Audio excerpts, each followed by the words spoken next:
This colony of ants is sneaking into the human house, and they're ready to take revenge. While the boy sleeps, the ants crawl up to his mouth and drop a vial of potion into it. And when they're done, the captain of the ants sinks his fangs into the boy's skin. The venom began to penetrate his body. The itching sensation woke him up quickly, but strangely enough, his body began to shrink rapidly as the eye could see. Eventually, he became the size of an ant. At this moment, the boy didn't know what was happening. Facing the ants' attack, he was no match for the ants. After the battle, he became a prisoner. He was captured by an army of ants. They took him back to the anthill. Looking at the majestic queen in front of him, and the rows of ant soldiers around him, he was terrified. The queen said she didn't bring him here for no reason, because half of her people were killed or injured because of him. The boy remembered that he'd been driving a toy car, that he had run over ants on the ground, but he didn't realize it would be such a fatal blow to the ant colony. The queen ordered the boy to be banished to the front line, to work as a laborer, to help the other ants carry food and rocks. The ants passed him in turn carrying the food. Two of the ants put a grain of rice on his back to carry it to the granary. His shrunken body couldn't even move a grain of rice. He stumbled and fell to the ground. When the ant chief saw this, he wanted to beat him with a stick. A kindly ant stepped forward to stop him, and saved the boy.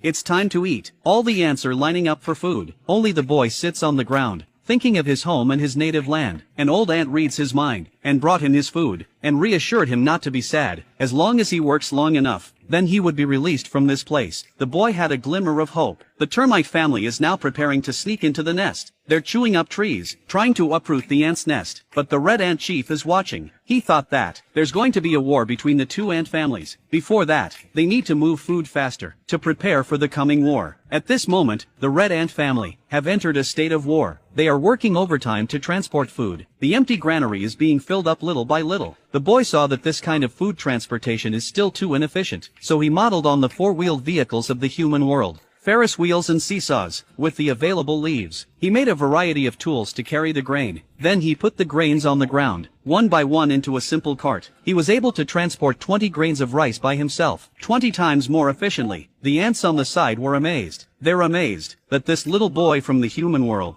There's a human boy in the ant's nest. The ant chief asked him, "How can we transport food to a high place?" The boy immediately took out a Ferris wheel made of bamboo, and he puts the grain in every little hole. And by turning it, the grain could be transported from the bottom up. These inventions caused a sensation in the whole red ant family. They began to carry leaves and bamboo to make the transportation tools that the boy showed, with a view to mass production. And while they were at it, the old ants took the boy around their fungus plantation. The ants with big, fat bellies, climbing on the roof of the cave. They are densely packed together. The secretions from their bodies can be used to feed the fungus below, and the fungus feeds the ant larvae. This is the secret to keeping their family alive.